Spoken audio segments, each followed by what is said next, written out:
Amoy nakaka-joyful!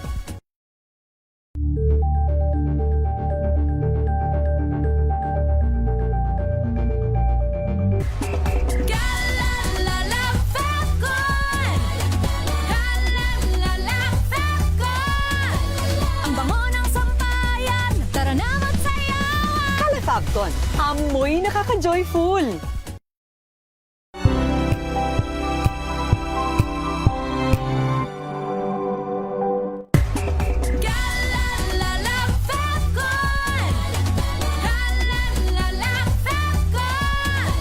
Ang bango ng sampayan, tara na magsayawan! Kala Fabcon, amoy nakaka-joyful!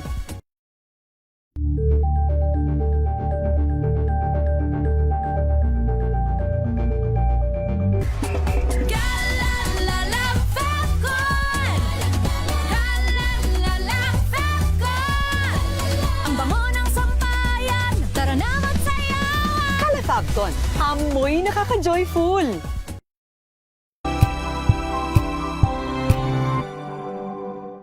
Maagang balitaan, maagang usapan sa mga issue at balita. Kasama si Kuya Angelo Palmones sa Magandang Umaga Pilipinas. Mula Lunes hanggang Biyernes.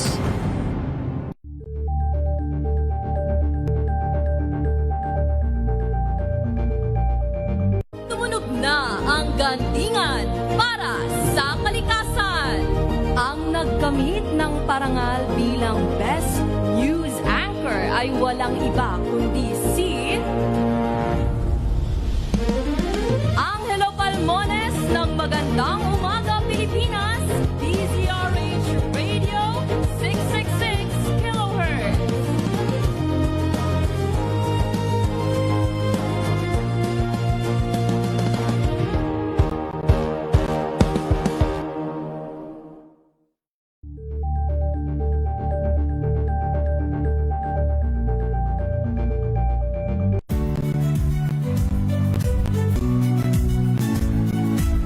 Magandang araw mga kaibigan. Ito po ang inyong balerina ng bayan, si Lisa Makuhay Lalde, na nag-aanyaya sa inyong samahan kami at ang aming mga espesyal na panauhin para sa kalahating oras ng masayang kwentuhan sa aming programang Art to Art, kung saan usapang sining at kultura ay para sa lahat. Huwag kaliligtaan, tuwing linggo, alas 3:30 ng hapon, dito lamang sa DZRH Radio, DZRH TV, at via online streaming.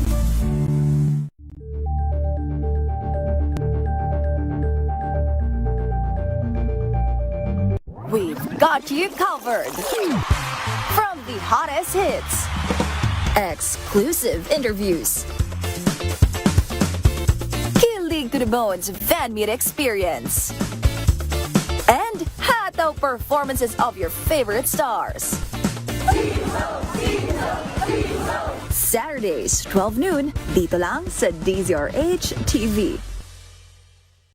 Good Better News. Una sa Pilipinas, una sa Pilipinas. NBS, Trending and Vara Show. Nakahandang sa ating balitan mga kaibigan sa Rapido Hataw Public Service Hour. Siyempre pa, una sa Pilipinas. Una Ayan sa... ang kabuuan natin palatuntunan ng break time.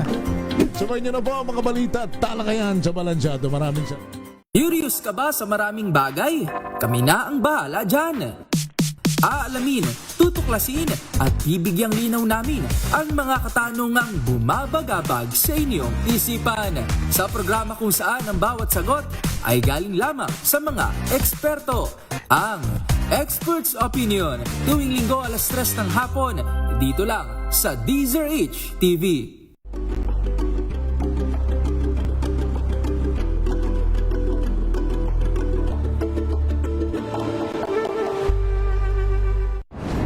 Kung good vibes ang hanap mo, dito ka na sa sigurado. Mula sa mga istoryang nagbibigay ng inspirasyon hanggang sa mga kwentong may dalang solusyon. Mga balitang pampagaan, pakiramdam at pampaganda ng araw. Hindi lang ba sa good news, kundi the better news. Mula Lunes hanggang Biyernes, 1:00 ng tanghali sa DZRH TV. Samahan niyo po ako hanggang 7:30 ng gabi. DZRH Usapang Liga. Magandang gabi Pilipinas, Metro and Mega Manila, nas extension sa DZRH at RHT. Naray si Bayan. At Kisses Hubson. Para sa DZRH, una sa Pilipinas. Una sa Pilipino. Nagsimula sa pangarap hanggang sa maabot ang tagumpay.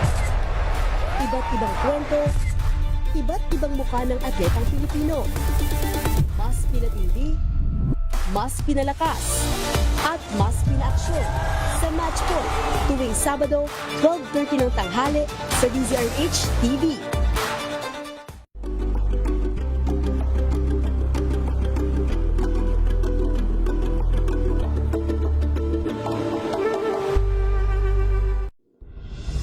Tuloy-tuloy ang pagtulong, tuloy-tuloy ang pagseserbisyo at tuloy-tuloy ang balitaan kasama si May Binauhan sa Operation Tulong mula Lunes hanggang Biyernes.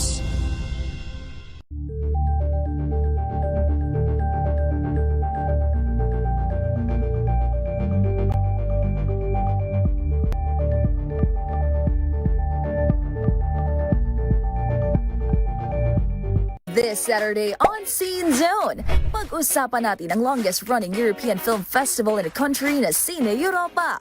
Kasama ang European Union Ambassador to the Philippines, His Excellency Massimo Santoro. Mahalaga para sa akin na makita ng pelikula sa Tagalog din, very much dominated by social media content which is short, which is quick, etc. There is still good room to do things in the classic way. A Filipino worker who decides to move to Cyprus. The title of the movie is Maricel. I would say biyahe sa kultura, something like that. And the best part of it is that it's also free, right? Definitely so. 12:00 ng tanghali, dito lang sa DZRH TV.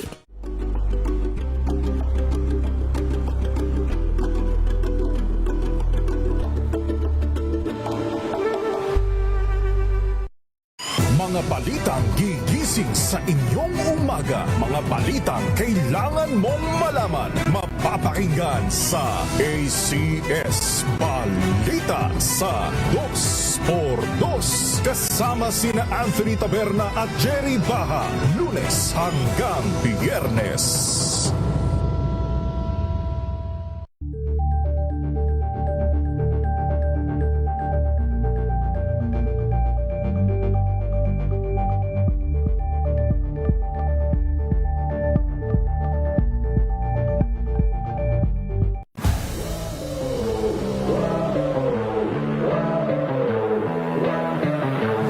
Speed climbing kasi is it's a very weird sport. Hindi siya katulad ng basketball. I think the biggest factor that played a big role in achieving that 6.08 new record was yung mental talaga. Because if you don't have your mental, hindi ka talaga makaka-perform ng maayos. Biggest challenge as a Filipino climber, for me, since nasa speed climbing ako, I think that it's the facilities. Hello, ako si John Forones, a professional sports climber. Abangan ang aking exclusive interview dito sa DZRH TV Matchpoint. Mabuhay ang atletang Pilipino.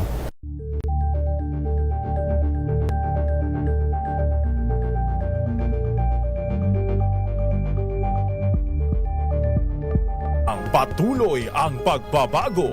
Malalaman na tonight with Ray Sibayan, Kisses Hubson, TNT. Tomorrow's News Tonight. TNT. Tomorrow's News Tonight.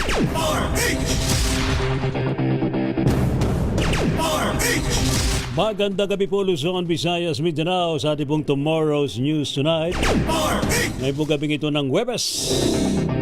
Ngayon po ay June 4, 2026. Sa ating pong headlines, diesel at kerosene posibleng may taas presyo sa susunod na linggo. Gasolina, asahan daw ang rollback. Singil sa tubig ng Maynila, may kabawasan sa buwan ng Hulyo. Blue Ribbon hearing ng grupo ni Senador Alan Peter Cayetano, tinawag na bogus hearing ng Gatchalian Block. Media Group, binanatan si Senador Rodante Marcoleta, hinamon na pangalanan ng anyay bayarang taga-media. Pagbasa naman ng demanda kina Senador Jingo Estrada at dating DPWH Secretary Manuel Bonoan, ipinagpaliban sa June 30. Mag-asawang Diskaya at siyam na iba pa kinasuhan ng Ombudsman dahil sa Ghost Flood Control Project sa Bulacan. Ganban para po sa BARM elections simula na po sa July 16 ayon sa COMELEC. Habagat season o panahon ng tag-ulan, opisyal nang idineklara ng Pag-asa. Sa Adibong TNT Global News ceasefire sa Lebanon, nagbigay daw po ng pag-asa sa posibleng kasunduan ng US at Iran. At sa TNT Showbiz, Heart Evangelista at John Prats muling magtatambal o nagtambal para sa isang music video. TNT Tomorrow's News Tonight. Ano po mga lingkod, sina Ray Sibayan At Kisas para sa Habson. DCRH una sa Pilipinas. Una sa Pilipino. Sa ating mga balita, nagbabadyang tumaas ang halaga ng diesel at kerosene sa susunod na linggo. Ito po'y bate naman sa unang 3 araw na trading sa Min of Platts, Singapore. Sarap po ng panibagong pagsiklab ng tensyon sa gitnang silangan. Bate po sa pagtaya, maaaring tumaas ng 4 pesos bawat litro ang diesel, habang nasa 4 pesos and 60 centavos naman ang pagtaas sa bawat litro ng kerosene. Napimpinto naman ang 70 centavos na rollback sa presyo ng gasolina. Gayunman, maaari pa magbago ang naturang pagtaya. Depende po sa magiging galawan ng global crude prices sa susunod na 2 araw na trading para po sa loob ng linggong ito. Good news sa mga water consumer ng Maynila. Simula July 1, 2026, ipatutupad ng water concessionaire ang bawas singil sa tubig para sa kanilang mga customer. Kinumpirma ito ng MWSS Regulatory Office matapos na aprobahan ng MWSS Board of Trustees ang FCDA o Foreign Currency Differential Adjustment Recommendation noong May 28, 2026. Ayon sa MWSS Regional Office, ang adjustment ay bahagi ng FCDA para sa ikatlong quarter ng taon. Batay sa evaluation, ang tariff rollback ay katumbas ng negative 0.47% o 25 sentimos bawat cubic meter mula sa average basic charge na 52 pesos and 86 centavos. Samantala, wala namang magiging pagbabago sa singil ng Manila Water na nagseserbisyo sa East Concession area dahil sa mas mababa sa 1 sentimo kada cubic meter ang natukoy na adjustment na itinuturing na hindi praktikal para ipatupad. Samantala, natuloy pa rin ngayong araw, June 4, ang pagdinig ng Senate Blue Ribbon Committee ng Cayetano Block tungkol sa kontrobersyal na flood control scandal. Sa pangunguna po ni Senadora Pia Cayetano, humarap bilang mga resource person ng 18 nagpakilalang dating mga dating Marines matapos silang payagang makapasok sa Senado. Nang nangyari po ang pagdinig, kahit na una nang sinabi ni Acting Senate President Sherwin Gatchalian na walang opisyal na pagdinig ngayong araw na ito. Sa kabila po nito, itinuloy pa rin ang pagdinig sa loob ng Session Hall kasama sina Senador Pia Cayetano, Alan Peter Cayetano, Amy Marcos, Loren Legarda, Robin Padilla at Rodante Marcoleta. Walang opisyal na Senate Blue Ribbon Committee hearing ngayong Huwebes, June 4 at walang dapat na resource persons. Sa press conference kaninang umaga, sinabi ni Gatchalian na postponed ang hearing ng komite na pinamumunuan ni Senator Erwin Tulfo hanggang sa Lunes, June 8. Pero patuloy pa rin na nagsasagawa ng pagdinig ang kampo nila Senator Alan Peter Cayetano at pinadalo pa nito ang 18 dating Marines na naghatid umano ng mali-maletang pera sa iba't ibang opisyal ng gobyerno ngayong araw. Gayunman hindi naka-livestream sa official Senate of the Philippines Facebook page at YouTube ang naturang hearing. Naglabas rin ng memorandum si Gatchalian ng pagpapauwi ng maaga sa mga empleyado at officer ng Senado dahil wala naman umanong opisyal na aktibidad ngayon doon. Kasunod nito itinawag ni Acting Senate President Sherwin Gatchalian na bogus ang idinaos na hearing na pinamunuan ni Senador Alan Peter Cayetano. TNT Tomorrow's News Tonight. Samantala naman, tinawag nga po ni Senador Tito Soto ang sinagawang Blue Ribbon Committee hearing ni na Senador Alan Peter Cayetano bilang bogus hearing. Dahil po sa panahon na may sesyon sa Senado, hindi sila dumalo. Subalit ngayon ay nagsagawa sila ng isang unofficial hearing. Nakalulungkot na niya na pati ang mga empleyado ng Senado ay nadadamay sa kaguluhan at napagbabantaan na kakasuhan kapag hindi sumunod sa kanila. Wala mo nang ibang layunin ng kampo nila Cayetano kundi kumapit daw sa pwesto na nawala na sa kanila kagabi pa nang nagbotohan ng 12 senador na kasapi ng new majority. Naniniwala naman si dating Senador Franklin Drilon na mawawala ng saysay ang ipinilit na pagdinig ng Cayetano Block kaugnay ng flood control scandal sa Senado. Sa panayam ng DZRH, sinabi ni Drilon na may tuturing na non-existent ang pagdinig kahit pa may mga pumuntang senador dahil walang administrative staff na nag-record o magre-record ng mga pangyayari. Binigyang halimbawa ni Drilon ang naranasan niya noon kung saan tinangka siyang palitan ng yumaong si Senador Blas Ople. Wala pong administrative staff, walang magre-record ng pangyayari kung may mangyari man na hearing. At kaya sa record ng Senado, wala pong nangyari na hearing. Nangyari na yun sa akin noon ni Jerry, no? Ramp session ang tawag namin. Tinake over ng grupo. Balala ko si late Senator Blas Ople, naging Pangulo ng Senado, pinalitan ako. Ang ginawa na, hindi namin recognize at pinagbawalan ang recording ng anumang proceeding. Kaya sa kasaysayan ng Senado, hindi po nangyari yung tinatawag ng election ng dating ng yumaong Blas Ople. Dahil wala pong record. Si Senador Franklin Drilon. TNT Tomorrow's News Tonight. Samantala, nagkatulakan sina Senador Robin Padilla at DILG Secretary John Vic Remulla sa Senado kanina. Ito po'y matapos umanong subuking harangin at pigiling makapasok ng kalihim sa session hall si Senadora Pia Cayetano kasama po ang 18 dating Marines. Nangyari ang tensyon matapos pilitin ng ilang senador mula sa Senate Majority Block na ituloy ang pagdinig ng Blue Ribbon Committee sa maanumalyang flood control project. Iginiit naman ng Department of Interior and Local Government Secretary John Vic Remulla na itinulak siya sa gitna ng komprontasyon nila ni Senador Robin Padilla sa Senado. Ayon kay Remulla, palabas na siya ng gusali nang siya ay itulak.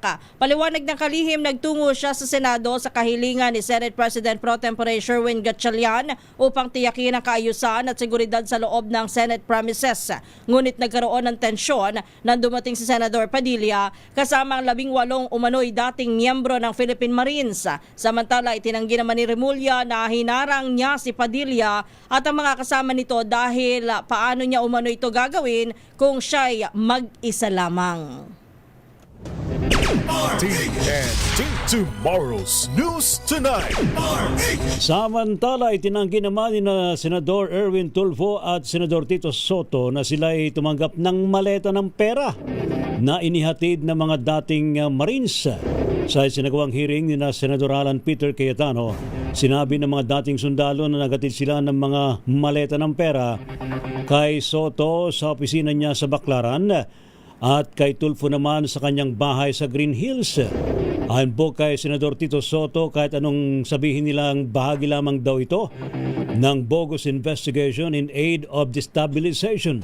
Kinwestiyon naman ni Tulfo ang pagkadawit ng kanyang pangalan dahil kung sasabihin naman na galing ang pera sa flood control ay wala umano siyang allocable sa panahon na siya ay naging mambabatas. Hindi nabanggit ang pangalan ni na Senador Loren Legarda at Mark Villar sa pagdinig ng Blue Ribbon Committee kahit sila ay kasama din sa mga nahatiran umano ng maleta ng 18 dating Marines. Ayon sa page 15, paragraph 43 ng affidavit ng grupo, 2 maleta umano ang hinatid sa bahay ni Legarda noong 2024 sa number 4 Camp Bridge Street, North Forbes Park sa Makati. Taong 2022 naman nang i-deliver kay Villar ang 7 maleta sa kanyang bahay sa Portofino South sa Daang Hari sa Las Piñas City. Kasama pa umano sa nag-deliver si dating Congressman Zaldico. Sina Legarda at Villar ay parehong nasa panig ni Senate President Alan Peter Cayetano. TNT Tomorrow's News Tonight. Samantala naman, marimpong kinundina ng mga dating miyembro ng Makabayan Bloc at leaders ng People's Movement ang nila'y malisyoso at walang basehang aligasyon ng mga nagpakilalang dating miyembro ng Marines.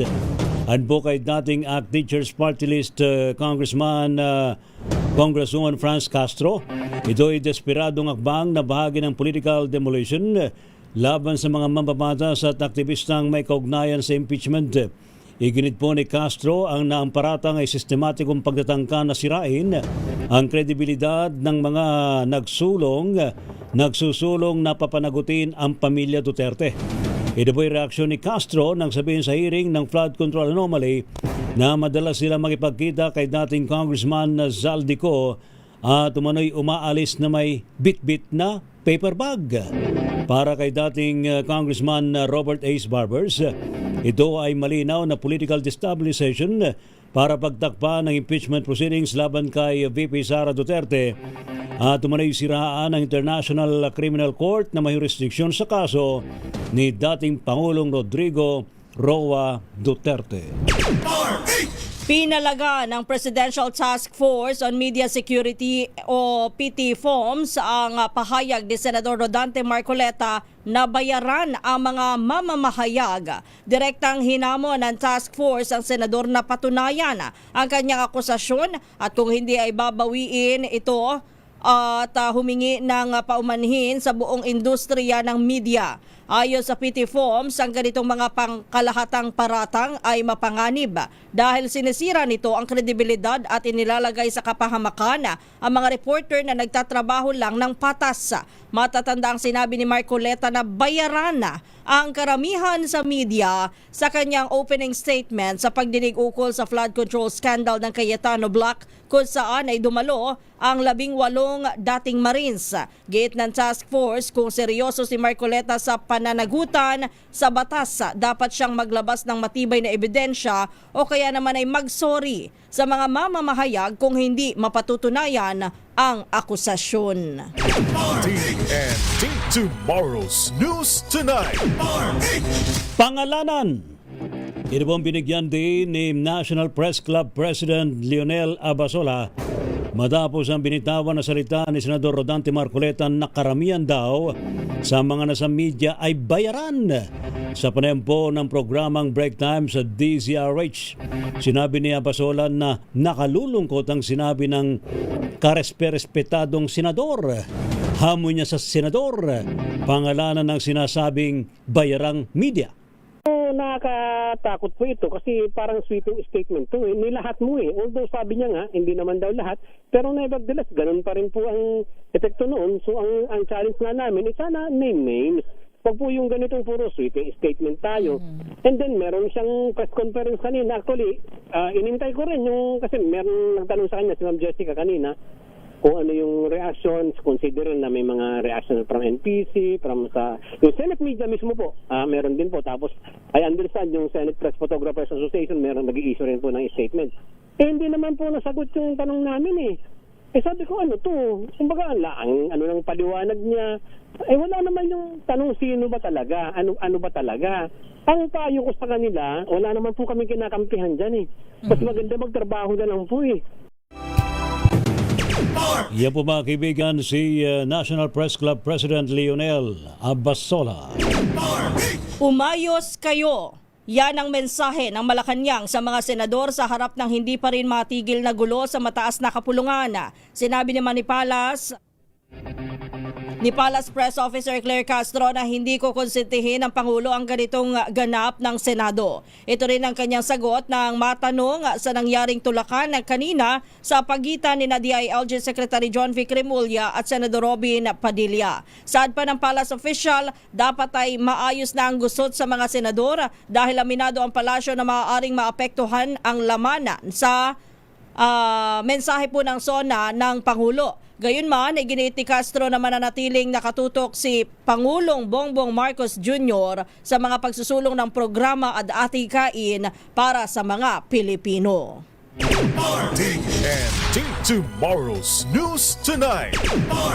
Samantala, handa naman daw magpatawag ng special session si Pangulong Ferdinand Marcos Jr. kung formal itong hihilingin ng liderato ni Acting Senate President Win Gatchalian. Ito pong iniyag ng Malacanang kaugnay ng mga nabimbing panukalang batas, bunsod ng mga naging gulo sa Senado nitong mga nakalipas na linggo.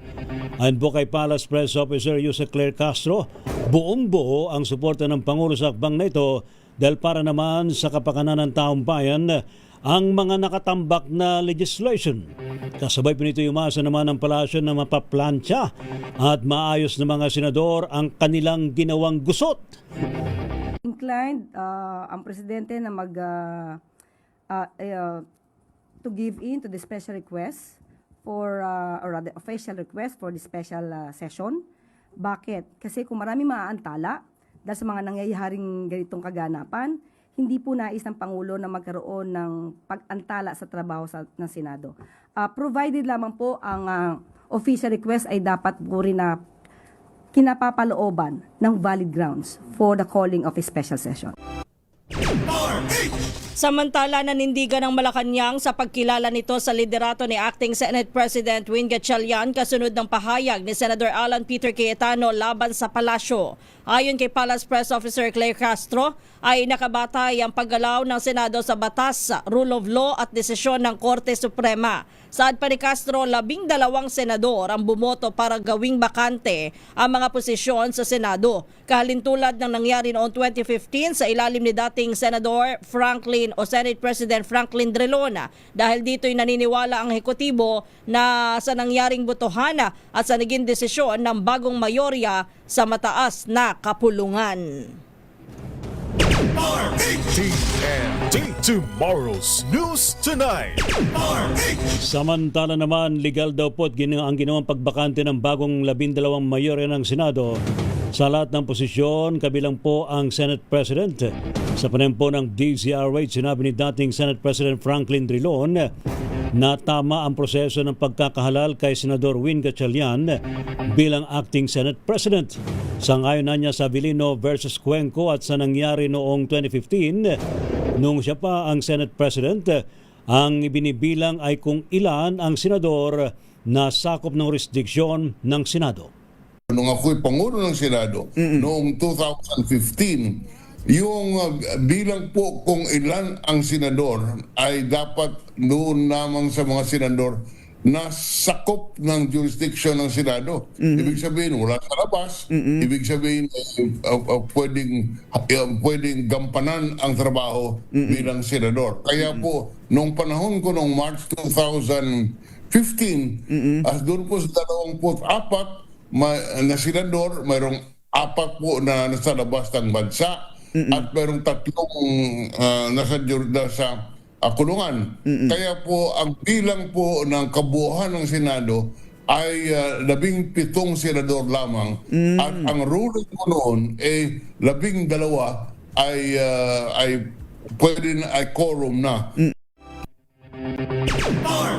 Samantala, oras po natin na alas 9:35, lawful at valid. Ito po ang laman ng opisyal na pahayag ng Integrated Bar of the Philippines o IBP kaugnay ng paggalaw ng liderato ng Senado kahapon. Ayon sa IBP, kung pagbabasihan ang Avellino versus Cuenco ruling, 12 senador ang kinakailangan na sa quorum, kaya't sapat ang bilang ng mga dumalong senador, kabilang ang SB11 at si Senador Chis Escudero. Dahil dito itinuturing ng IBP na may bisa ang naging aksyon at desisyon sa naturang pagpupulong. TNT Tomorrow's News Tonight. Samantala, kung may kaunti pa raw nahiya si Senate President si Senator Alan Peter Cayetano, ay dapat na raw siyang bumaba sa kanyang pwesto bilang Pangulo ng Senado. Ito naman naging panawagan ng halos 4 na rallyista at mga miyembro ng Sandugo na sumugod sa labas ng Senado kanina. Kasabay po nito ang pagsaludo naman nila kay Senador Chis Escudero na siyang naging dahilan ng quorum kahapon sa Senado. Samantala, nanawagan din ang naturang grupo ng agarang impeachment trial laban kay VP Sara Duterte at pag-aresto kay Senador Bato de la Rosa.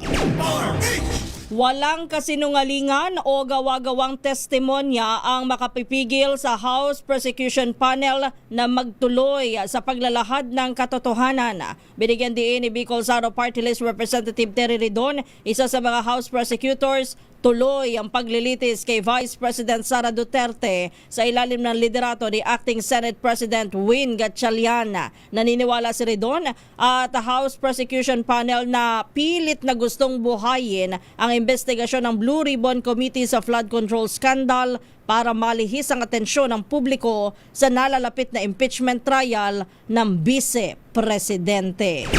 TNT Tomorrow's News Tonight. Standby pa rin po sa iba pang mga balita mga kaibigan sa Tomorrow's News Tonight. Yung pong arraignment ay pagbasa daw po ng demanda kina Senador Jingo Estrada at dating DPWH Secretary Manuel Bunuan ipinagpaliban sa June 30.